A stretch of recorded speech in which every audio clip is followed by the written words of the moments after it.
Okay, I think we can start. Very sorry that we are running late. Would like to welcome you to today's panel on youth and intergenerational justice. I would like to welcome also warmly those that are following us live through the web stream. There are many who are registered for this meeting online.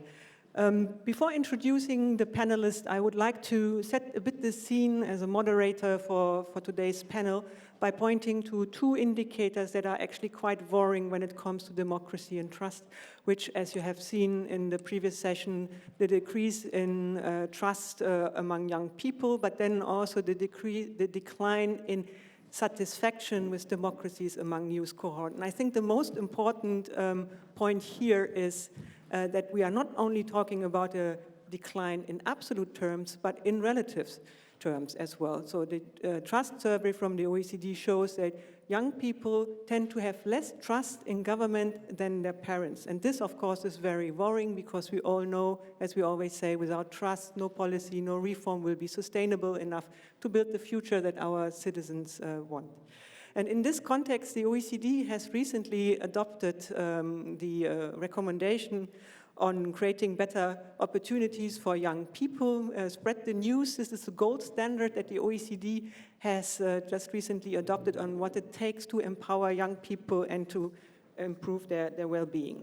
And in today's panel, what we would like to do most specifically is to discuss with you what it takes to concretely implement the recommendation of this recommendation into practice that is partly also done in coordination under the direction of the OECD Public Governance Committee, and what it takes to place young people really at the heart, at the center of reinforcing democracy and building trust. And we will do so by addressing three main topics. The first one is removing barriers and promote youth participation in democratic processes and decision-making. The second one is what can be done to deliver specifically to vulnerable groups. And finally, addressing intergenerational inequalities and integrating an intergenerational lens in policymaking. And for this, I have really the pleasure to have an extremely distinguished panel with me, and I would like to introduce them to you. It's Frédéric Picavet. He is the Vice President from the European Youth Forum. Liam Bremer, the Secretary General of the National Youth Council from Luxembourg. Piet Bach, he is the National Secretary of OGBL, Independent Trade Union Confederation Luxembourg, and also a member of TUAC. Jana Tichakova, the Ministry Expert for Public Governance in the Ministry of Interior from the Czech Republic, and Matthias Gruden, who is joining us virtually. He's the Director of Democratic Participation from the Council of Europe. So we have a first round of intervention, and then I will open the floor for questions. And I will start with Frédéric from the European Youth Forum. Frédéric, OECD evidence shows that young people continue to be underrepresented in public and political life. Results of the trust survey show that older people are far more likely to vote than younger people, and this is of course even more pronounced now with population aging, which will continue to decrease the weight of younger people in the political discourse and in election.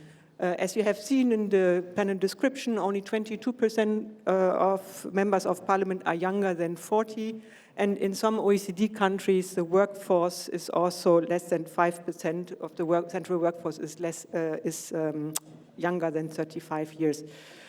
So, Frédéric, what can the European Youth Forum and governments do to strengthen young people's association with democracy and also embed a more intergenerational perspective in policymaking?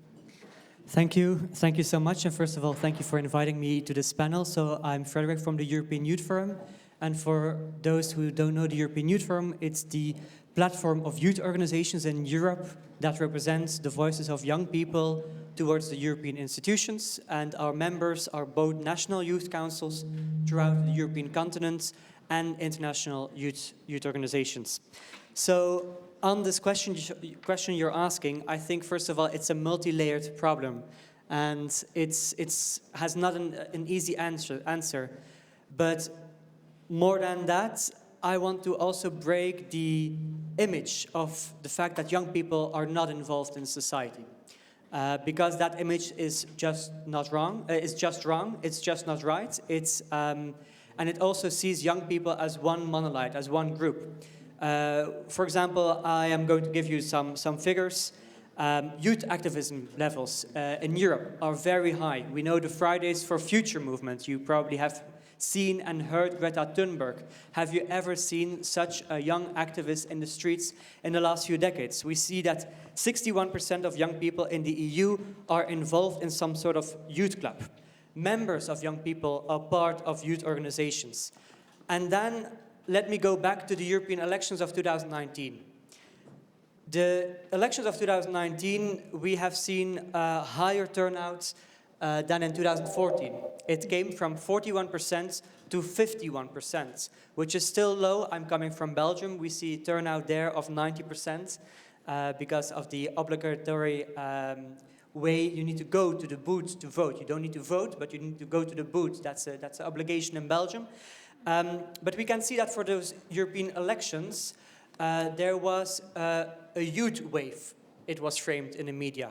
A youth wave which actually was the cause of the fact that the turnout in the 2019 elections was very, very high, and that actually breaks with the pattern and the image that we have of young people not being active in democracy. So actually the 2019 elections, they show differently. But let me go more into depth. Do any of you know in the European Parliament how many people are called Martin? How many people are called Martin?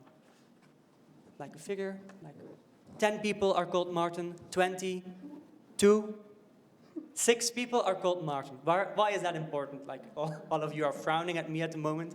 Did I misunderstood Martin? What is he saying? Why is that important? Because there are more Martins in the European Parliament than young people under 35 years old. Right? Okay, so think about that. Think about that. And it's not because young people, they don't want to be active in the society, but it's not easy for young people to become active in parliaments. For example, in Italy, there are still laws that prohibit young people to run for elections. And when young people don't see resemblance of people in the parliament to them, it's more difficult to vote for somebody that is not resembling to you. We all know how this goes. So this is important because we see that young people are not in the European Parliament so often. And now another question to you. We all in the European Union, we have leaders leading us, head of states, prime minister. How old is the average leader in the European Union? Any? Somebody? Come on. 50. Go up. 65? 62. Average leader is 62. So when I talk to my friends and when I want to invite them into being active into politics, when the average leader is that old, it's not so much that they are not a symbol of good governance and everything that we want in a leader, but it's difficult to relate to that person. And that's one of the main reasons when I talk to young people in the streets, why are we not so much active into politics? Because we don't resemble to the people who are in power. And this is something that is really an issue, I believe. And another thing, we are active in society in other ways. It's not only being active in democracy and in voting every 5 years. We are active in way more other ways, for example, being part of climate marches, for example, being part of a youth movement, being part of a youth club, being part in youth politics, and we should not forget about that. I promise to keep it short, so I will. I want to tackle one more thing. I want to tackle how it can be possible to have intergenerational justice in society.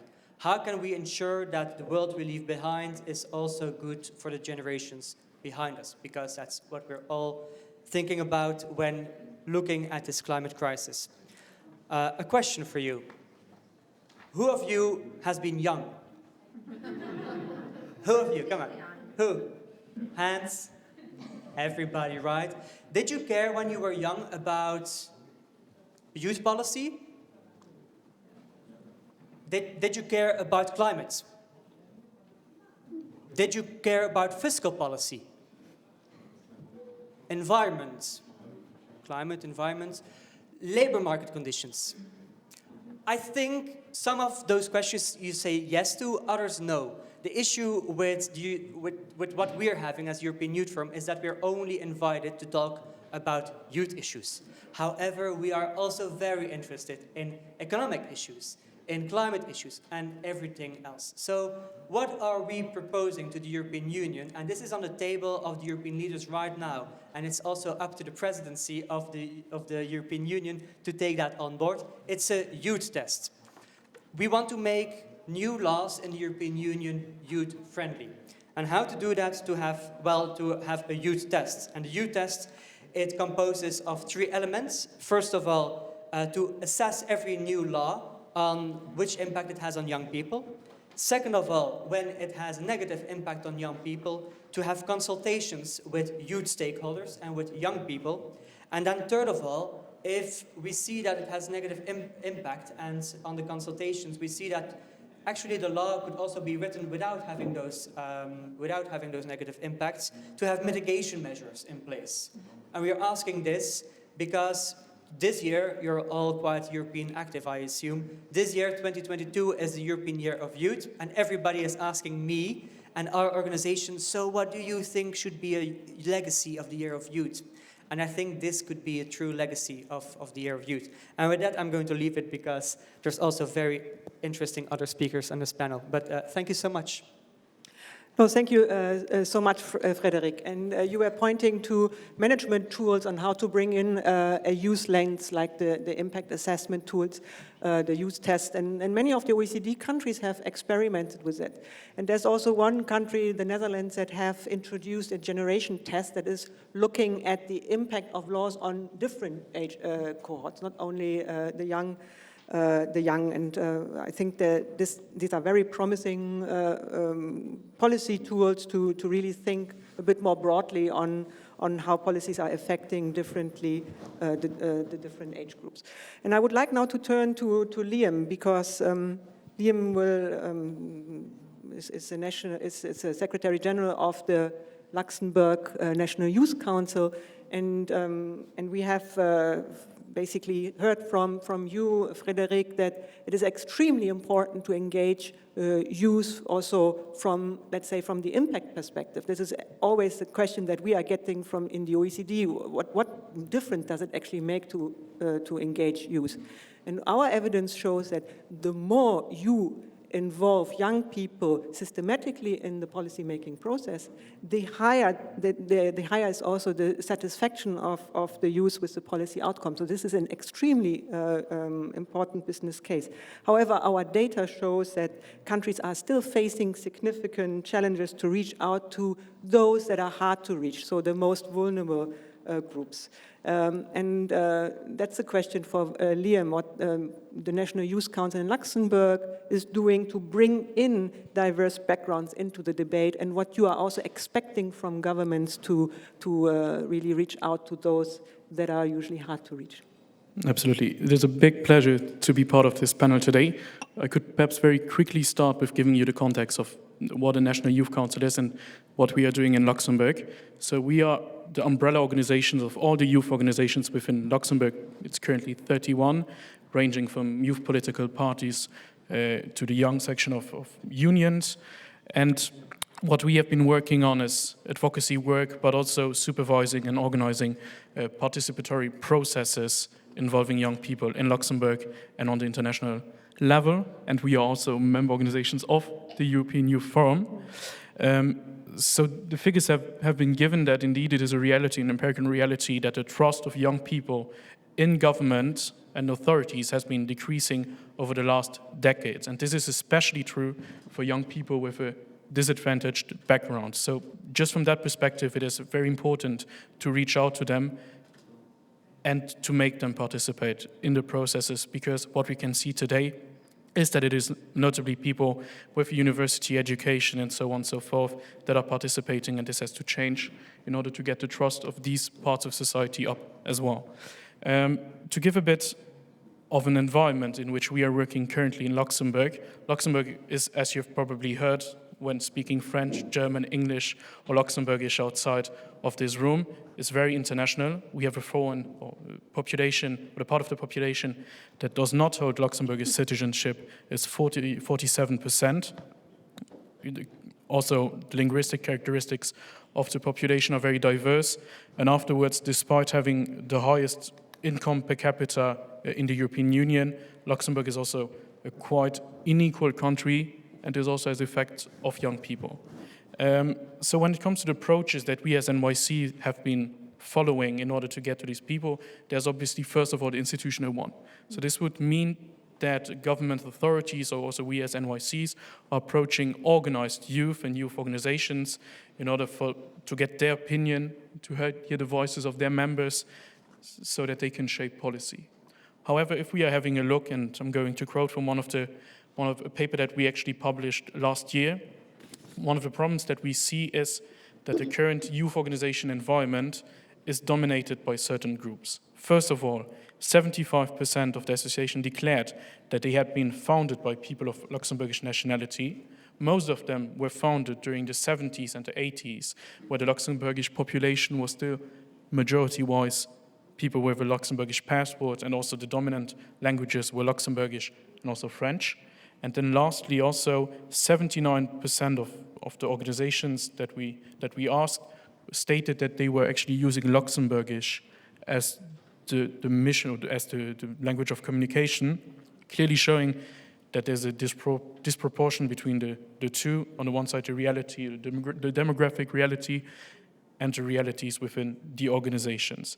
So what we have been doing is that next to the pillar of institutional engagement, we have also been reaching out directly to young people, and especially trying to get to young people of disadvantaged backgrounds. This is not easy, also for an NYC, and I think that policymakers and also national youth councils are sharing the same problems in this regard. What we have been seeing is that it is very crucial to reach out into existing infrastructure, into existing platforms, such as schools and such as youth centers.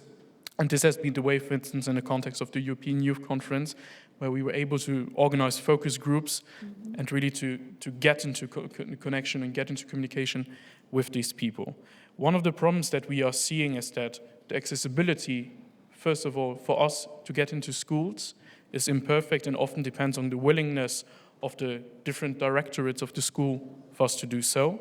And this is often the case that it is the classical high schools, as we call it them in Luxembourg, so it is the highest one in the way to get a classical education, where we can go, whereas for the other it is not the case. And then when it comes to youth centers, it also not only depends on their willingness, but what we can see is that they are not equally developed in all parts of Luxembourg, and often it is correlated with the areas, geographical areas, where there's a high income, so it is often disadvantaged people that do not have access to them. So what would be my recommendations for policymakers to keep it short? A lot is about funding. First of all, it is about funding for NYCs, for us to be able, for instance, to organize focus groups and other gatherings where we can allow to have multiple languages, where we can also allow for young people and also to send them on international events, so that they are not dependent on their own financial capacities to go there. And then when it comes to the youth structures in schools, first of all, for the youth structures, it is of utmost importance that they have proper funding, that they have the right amount of people, that they have people with the right skills and also linguistic ones. And then afterwards, when it comes to schools, especially with COVID, we have seen that the access has been decreasing. And so we believe that there must also be a legal framework that allows youth associations and associations in global to enter schools and to organize a dialogue within them so that we can reach out to disadvantaged youth there. Great, thank you. So you pointed mainly to a multi-channel approach, not to rely on one source to reach out and to go the extra mile, but definitely also the important aspect to have the financial resources to engage and also less legal barriers. The other thing that, of course, needs to be taken into account is what skills young people need to meaningfully engage in consultations or in these processes. And I would like to turn this question actually to our speaker who's joining us online, Matthias Gruden, who's the Director of Democratic Participation from the Council of Europe. Matthias, what do you think are the key elements to ensure that young people have a meaningful role in functioning democracies? We have seen, obviously, the importance of volunteering and youth work increasing in this regards, but also civic and citizens education. But we would really like to hear also more from the Council of Europe on what it really takes to empower young people to acquire the skills that they need to exercise their democratic rights. Thank you very much, and thank you for inviting me to this panel to discuss this very important subject. The Council of Europe has more than 50 years now, or about 50 years of experience of working on youth policies with young people. And I think that's, I'd like to stress, very important. It's a very important example of how this can be done at an international level. We've been engaging, and our policy making is based on co-management, which is actually a participatory budgeting form of involvement of youth organizations in the work of the Council of Europe on youth issues. But I think it is also after 50 years, it is important to change the paradigm on how we look on youth work. To respond directly to your question about the elements which are necessary, they're relatively easy to identify and more difficult to achieve them. Competence and skills are clearly among them.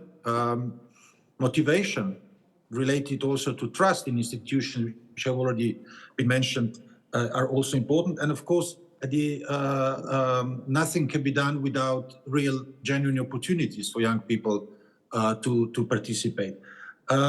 Some of them are easy to achieve than others. None of them are very easy. The problem is that you need them all in order for the whole system to work, because, of course, motivation without opportunities will lead to frustration. This is something that we very often see. But on the other hand, opportunities without trust are also not going to work.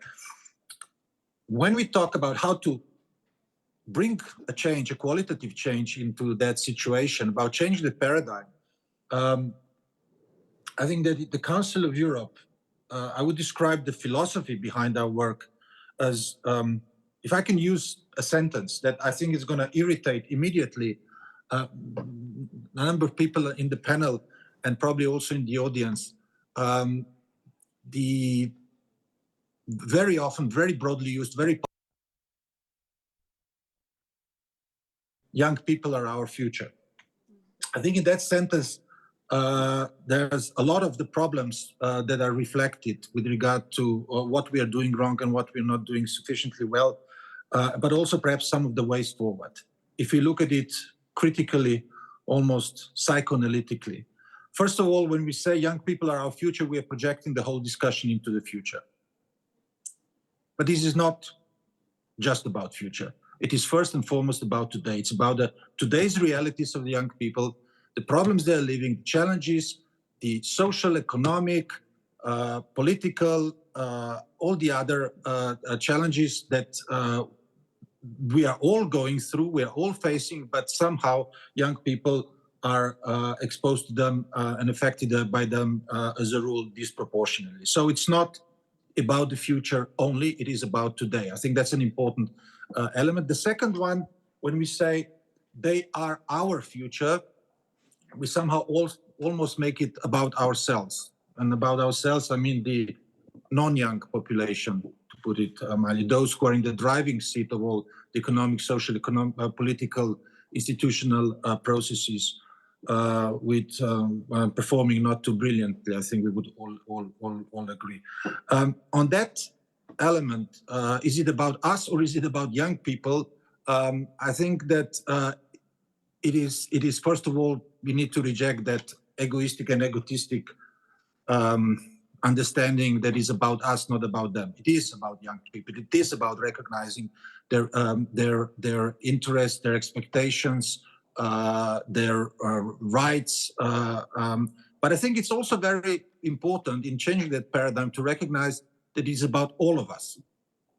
That we start looking at the necessity to reinforce dramatically the genuine opportunities for young people to participate in democratic life, not just because this is a nice thing to do for young people, not just because, and it is, an ethical imperative because it would be unjust not to do so, or democratic imperative because we cannot have a fully functioning democracy if an important segment of population is left aside. I think we also need to recognize that we simply won't be able, as societies, deal and respond effectively to a number or all of the challenges that we are facing today, from technological to environmental to social, political, all of them. We will not be able to find effective solution if we don't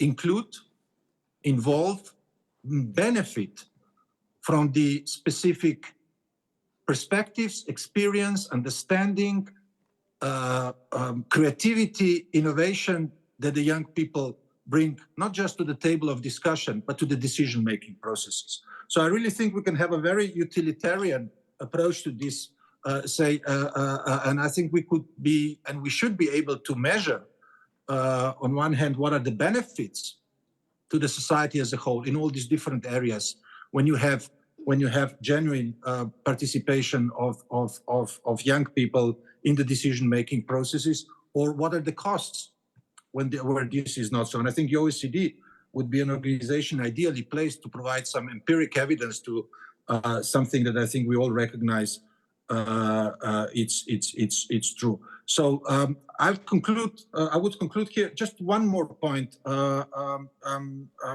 Also, I think what we need to bear in mind is that, following what I said before, that everything that we are faced as society, young people somehow are affected disproportionately. The Council of Europe, the most recent recommendation of the Council, Committee of Ministers of the Council of Europe in this area is about protecting youth, civil society and young people and supporting their participation in democratic processes. There are very many that was adopted this spring in March 2022. There are many elements that are very relevant to today's discussion which are there, but I just like to point out at one. In the turbulent world, turbulent Europe in which we're living today, where we are seeing the rise of nationalism, populism, civil society is one of the most directly and strongly affected. The space for civil society is shrinking, and we must not forget that much of the youth organization, youth participation is taking place as a civil society activity, and that again the impact and the threat that those political processes they're facing, which are affecting the young people, are again in many ways affecting them disproportionately. So I apologize if I was a little bit long, but I'll stop here. And if there are any questions later on, of course, I will be very pleased to respond. Thank you very much, Matthias, for pointing to the opportunities to create better mechanisms for young people to get engaged, but also what skills they really need to have really to engage also with the public administration. I totally agree with you when you said that thinking about youth as a future is an outdated statement, and the juxtaposition doesn't help us any further, because if Frederick is the future, I am the past. But it's of course we together, and that's actually a nice also bridge to the next intervention to Jana, because she's from the Czech Republic, and the Czech Republic is currently holding the presidency and has identified the promotion of intergenerational dialogue. So that means young and old people together, and intergenerational justice as a key priority for the EU presidency. And Jana, maybe you can provide some examples of what the Czech Republic has done to advance precisely that agenda. Thank you very much. Good afternoon, ladies and gentlemen. My name is Jana Ticháčková, and I'm working at the Ministry of Interior at the Department for Strategic Development and Coordination of Public Administration. And today I would like to share with you my point of view as a delegate to the OECD Public Governance Committee.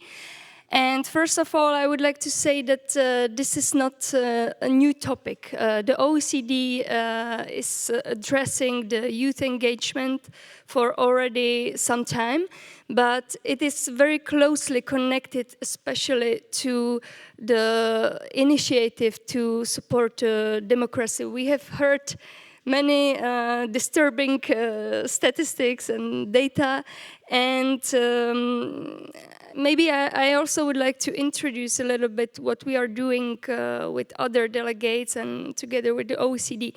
I don't know if you heard about the informal working group, which is called Friends of Youth. And it is a group where different delegates from different countries can participate. And since most of us are representatives from the Ministry of Interior, and we are not the experts on youth engagement, time by time we also organize like bigger meeting where we invite also representatives from the youth organizations or different NGOs and different experts. So it enables us like deeper dialogue about this topic.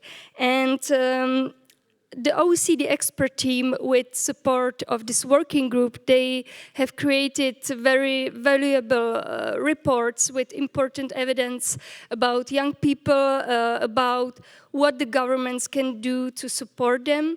And you have already heard that there has been also created the recommendation, which is great. And the Czech Republic is holding now the presidency in the EU Council, and we have been working closely with the OECD already since 2019.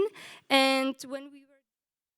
Et quand on rédigeait nos documents présidentiels, intergenerational justice, we cooperated closely, and we used the recommendation or also other reports. And also the members of the OECD youth team, they participated at some of the events, for example, the first meeting of the working group on youth, or like big conference on youth that was taking place in July of this year. And the presence of the OECD representatives was very much welcomed, because they bring special knowledge to this topic. And just let me briefly mention what's the intergenerational dialogue or justice from our point of view.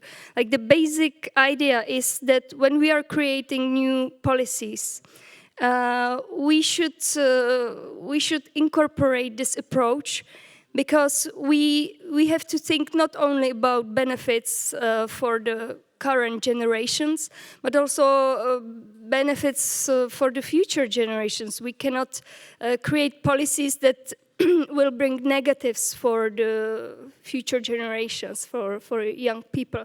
And it's also about like support of the experts and the researchers to evaluate the data, like with from the point of view of different age groups.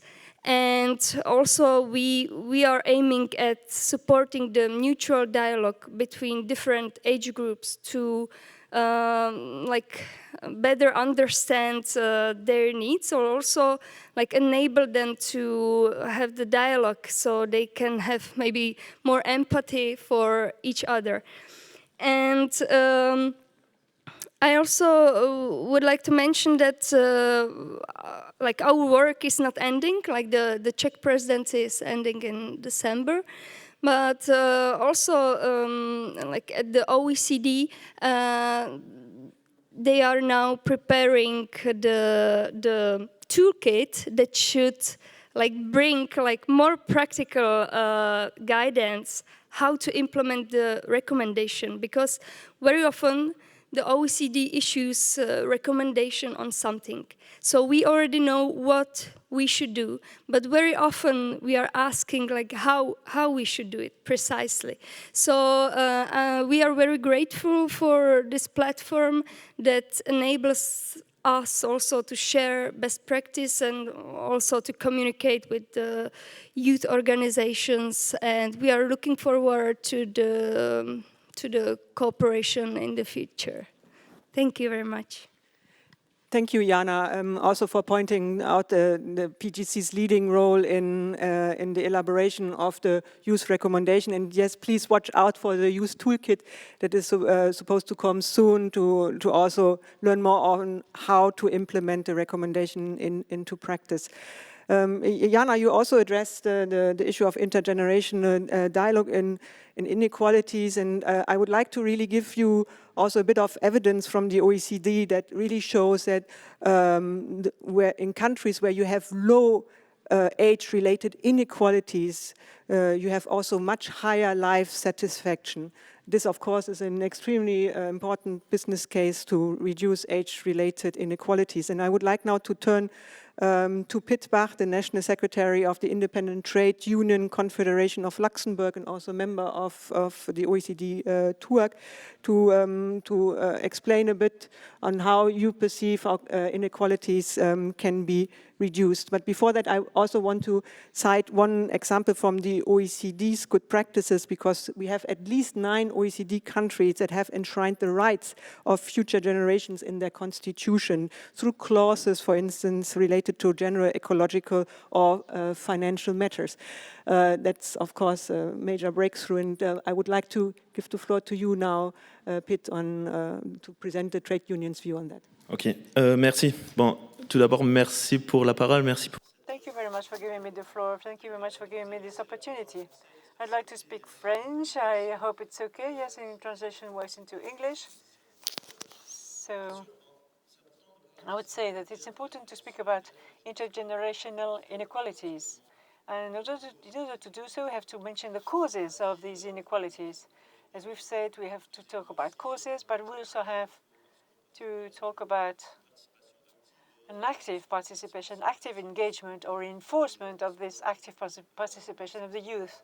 Because, and it's not surprising, if I say so as a union member, if we increase the participation of people, inequalities are hence reduced. As far as causes are concerned, if we want to start from scratch, we have to speak about equitable access to information. And since the youngest age, inequalities can appear already. And if they appear at that age, they obviously may increase or be fostered in the near future. So governments have to fight against these causes related to inequalities as to access to training and to information. This can be done through the necessary resources such as, for example, family allowances indexed in comparison with the cost of life, students' loans, internships in companies which are being paid, decent wage for these internships in companies to allow young people to access this level of training. If we speak about paid internships in companies, we also mention decent jobs. If a young person is in transition to active life, you also have to fight against causes of precarious work. After this COVID-19 crisis in 2021, 45.9% of open-ended contracts increase. These contracts, the fixed-term contracts, sorry, increase in their majority. Most people concerned by these contracts are young people, and thus we can identify causes of precarious contracts. There's also other kinds of contracts, interim contracts, where we have to avoid absolutely this kind of contract relations among wage earners. More and more young people are turning to the informal economy and start proposing their services through digital platforms. In Luxembourg and in the European level, we have a legal framework. And as you know, digital platforms do not guarantee the same rights, the same social protection for young people, do not guarantee a regular wage, a decent wage. So we have to create legal frameworks in this area and this matter to allow young people to have the same status, the same employee status, and the same wage as they could have under another type of contract, a wage earner contract, for example. If we speak about precarious employment, there's also a risk of poverty. In Luxembourg, the risk of poverty among the youth is more than double the rest of poverty rate among adults. So it's a huge problem we should fight actively among governments. And if we speak about risk of poverty, I can also relate it to the risk of linked to the housing. I think it's the access to housing is becoming more and more difficult for young people in Luxembourg and elsewhere. In Luxembourg, we're experiencing a problem of housing for students, for example, affordable housing nearby the universities, but on the free market of real estate, affordable prices are also a must. Access to housing is a fundamental step towards a major empowerment or major autonomy of young people, hence also a major risk of precariousness, a major risk of increasing the intergenerational gaps. The COVID crisis is still very much present in our minds.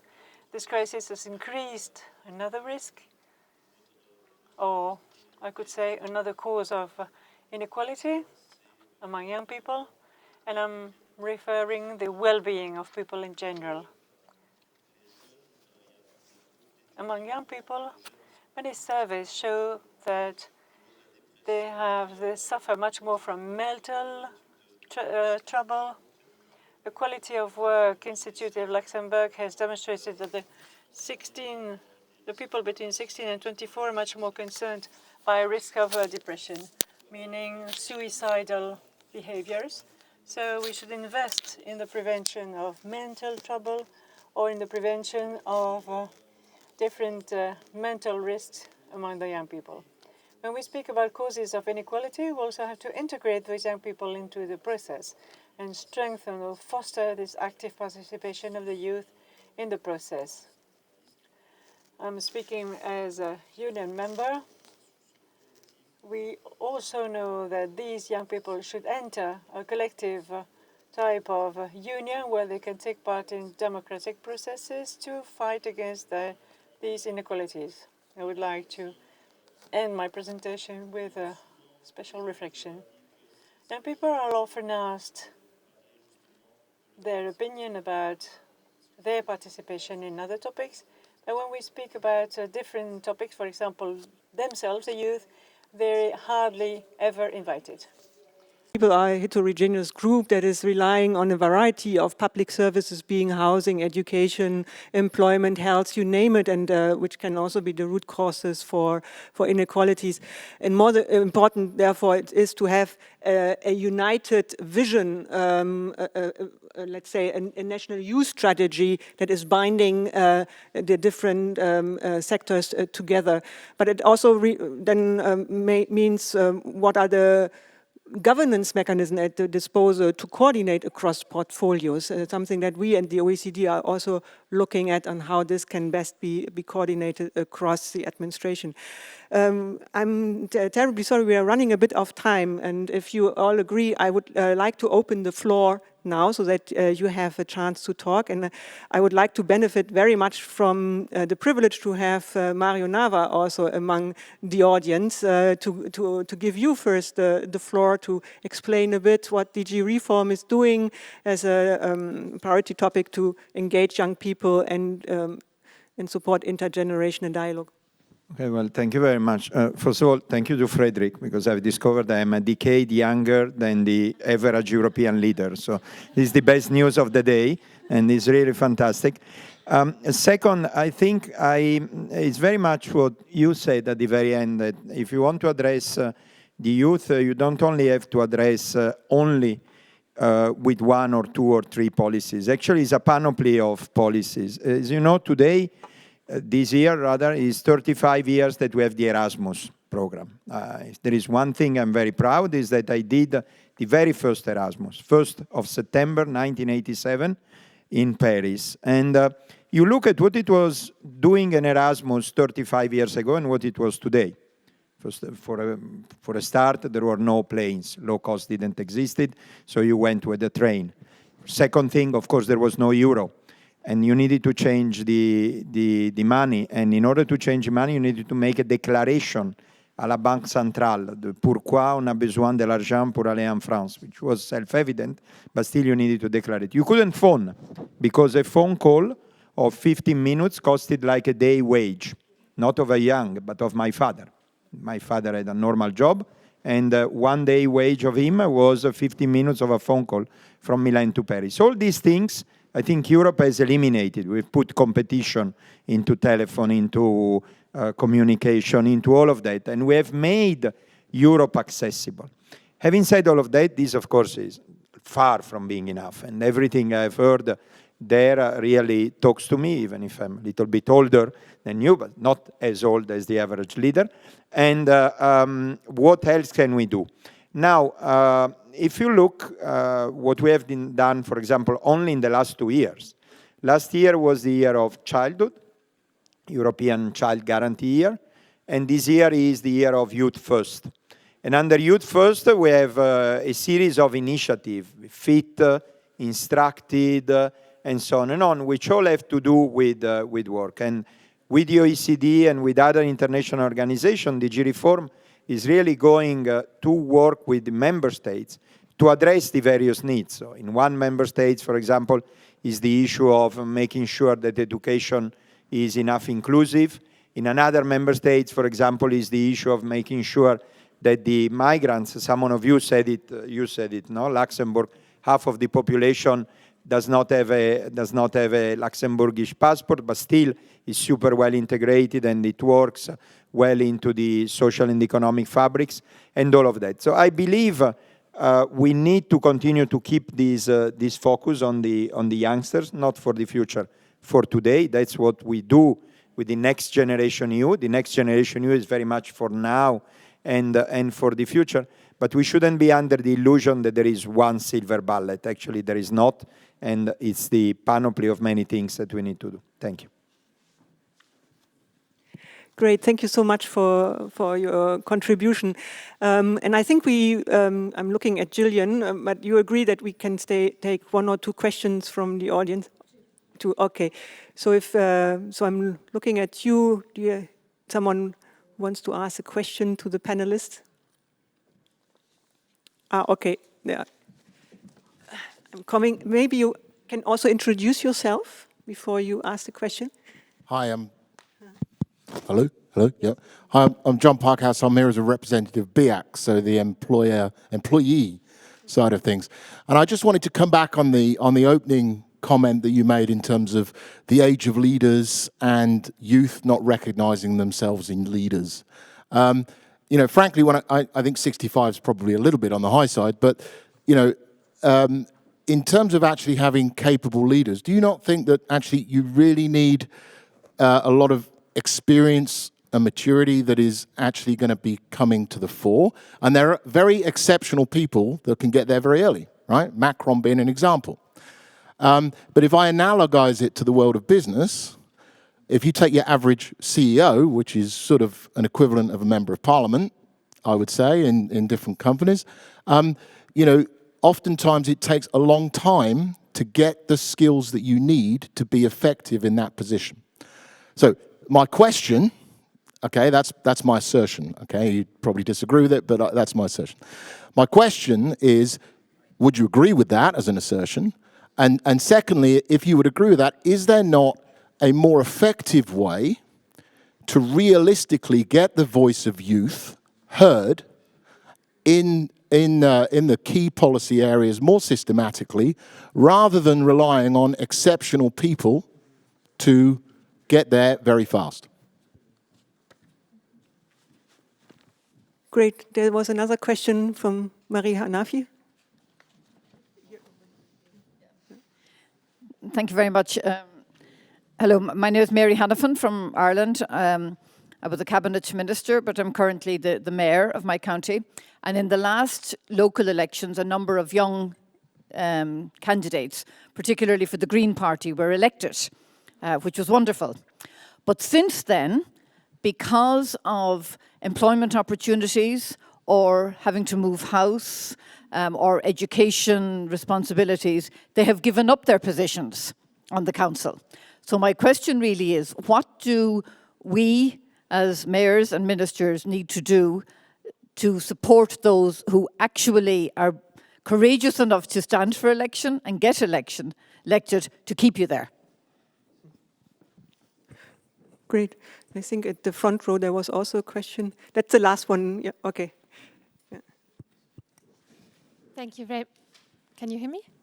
Yes, thank you very much. My name is Anne Goedet. I'm the Human Rights Ambassador from Luxembourg. I'm very pleased and thank you very much for this very interesting panel.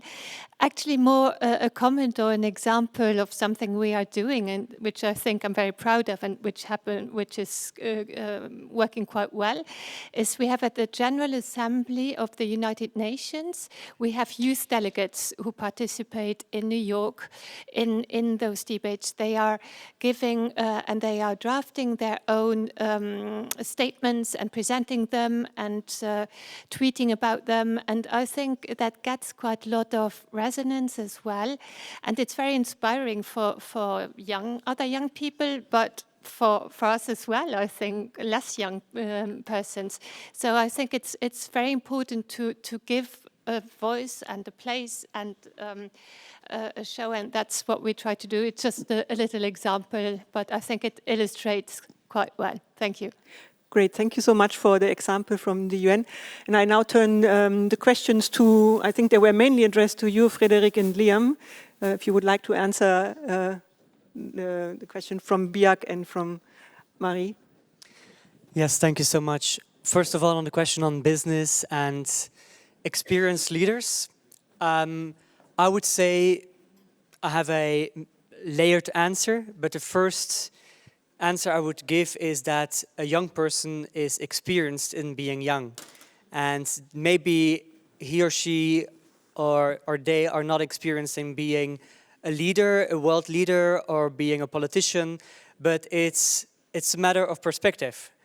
And if there would already be in the modern world a lot of young Europeans being a leader and then seeing already that that is not working, I would say, true.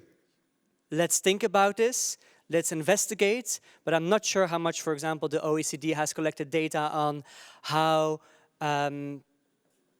trust in young leaders are and how trust in older leaders are. I can see the Prime Minister of Finland pointing very well the feeling of our generation in the war. Ukraine is fighting against Russia, is making her young and being female, her not experienced. I think that is a belief of the past. However, let's see in the future, maybe there will be some more leaders. But if I'm not mistakenly, I think there was one great leader 2,000 years ago.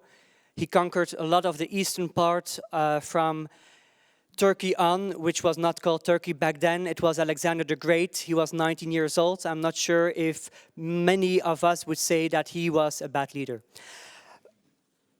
Then also business and politics. Comparing those is tricky, I would say.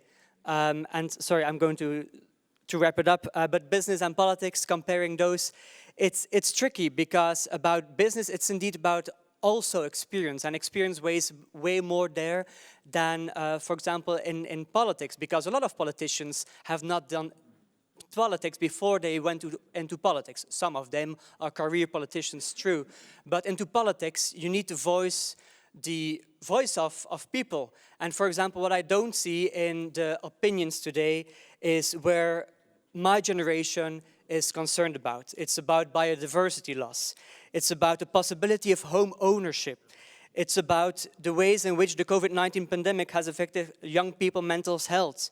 It's about fake news. It's about the rise of extreme right-wing movements all across the continent. And I don't see in my Prime Minister or in European leaders those concerns that are my concerns being voiced. And let's talk more about this in the break, maybe, because I think it's very interesting. But that would be my take. And I will leave the other two questions to other people. And thank you for the question. Yeah, also just to add on this, I think that, as Frederick said, like the business of government and the business and the private ones are fundamentally different. And especially when it comes to elected people, it's not their role to be competent. I think we wish them to be, but first of all, they should represent the opinions of the population, and this also includes young people. And if this is not the case, we can come up with very competent, very complex policy solutions, but to the wrong problems, and then we won't solve the right things. And this is, I think, what we are seeing today. If we are having a look into the room, we have a lot of competent people. Often they just don't know what are the actual problems, what are the opinions of young people and of the population in general. Great. I think we are coming to the end of this panel. Gillian is already getting angry with me. Huh? No, but the others are waiting. Huh? After that, okay, good. No, I would like to really thank you all for this very inspiring panel. Mario for joining from the floor, Piet, Jana, Liam, and Frederick, and also, of course, Matthias virtually. I think what it has really shown that there is much more space for debating, and I hope that this can be a series in the Global Forum in the future. And with this, I give the floor to Gillian to make the announcement for the next panel. Huh? Yeah, thank you. Thanks, Miriam, and thank you to all the wonderful panelists. I have to say that some of the best ministers I've ever worked with have been young, so there's definitely space there. I just wanted to let people know where the next panels are, because I understand it wasn't particularly clear for this first round. So in here, there will be the session on green governance. Downstairs in the plenary room will be the session on Ukraine, the main room that we were in this morning. And then in room D, which is right along the other end of the walkway out of here, will be the session on, where are we now, women's participation. The idea is to start those sessions at past, so you have 15 minutes to make your way there. Thank you.